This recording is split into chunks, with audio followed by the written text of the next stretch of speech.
Olá!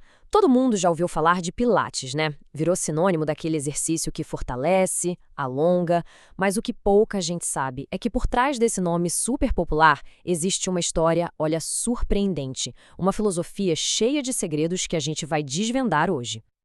Então, para começar já com tudo, e se o nome do método não fosse para ser Pilates? Pois é, essa é a primeira pecinha de um quebra-cabeça bem fascinante que a gente vai começar a montar agora. Bom, para a gente entender o método, a gente precisa voltar lá no começo, para conhecer o homem por trás de tudo isso, Joseph Robertus Pilates.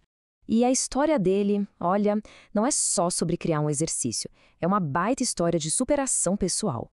Imagina só, o Joseph teve uma infância super difícil, sabe? Sofria com asma, raquitismo, era bem frágil. Mas o cara, em vez de se entregar, fez o contrário. Ele decidiu estudar o corpo humano como ninguém. Mergulhou de cabeça em anatomia, yoga, artes marciais.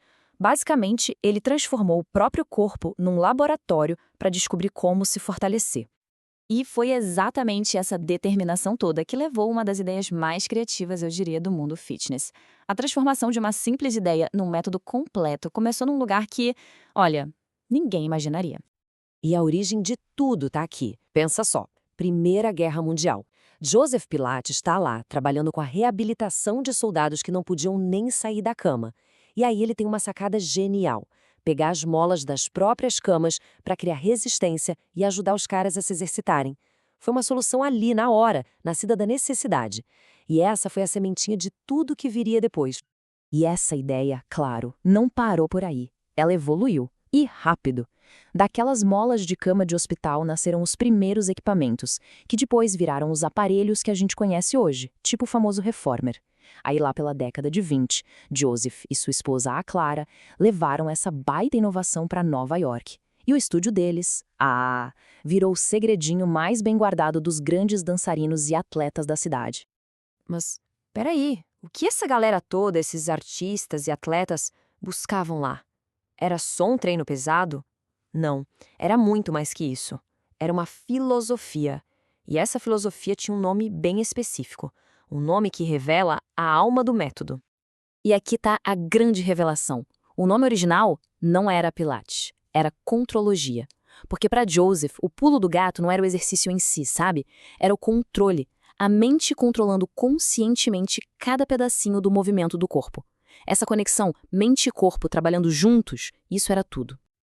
Olha só essa frase do próprio Joseph Pilates. Resume tudo, né?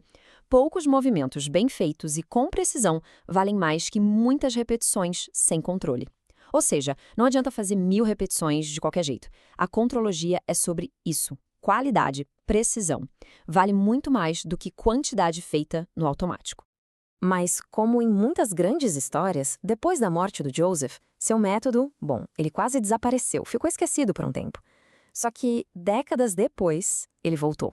E voltou com uma força total, provando que os princípios dele eram mais atuais do que nunca. Essa linha do tempo aqui mostra bem essa montanha-russa, né? Depois daquele sucesso inicial lá em Nova York, o método deu uma sumida, ficou meio adormecido por um bom tempo. A grande virada aconteceu nos anos 80. Foi quando os fisioterapeutas redescobriram o potencial gigantesco da contrologia.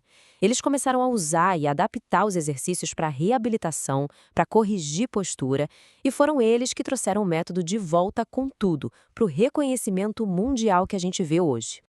Mas por que explodiu desse jeito? Simples, porque os benefícios servem para todo mundo. Pensa bem, melhora a postura, a respiração, fortalece o centro do corpo, o famoso core, dá mais equilíbrio, mais consciência de como o corpo se move, e o melhor, tudo isso com baixo impacto nas articulações. Quer dizer, é algo que praticamente qualquer pessoa pode fazer.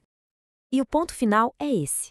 Aquilo que começou como um segredinho dos dançarinos de Nova York, hoje é uma prática feita no mundo inteiro.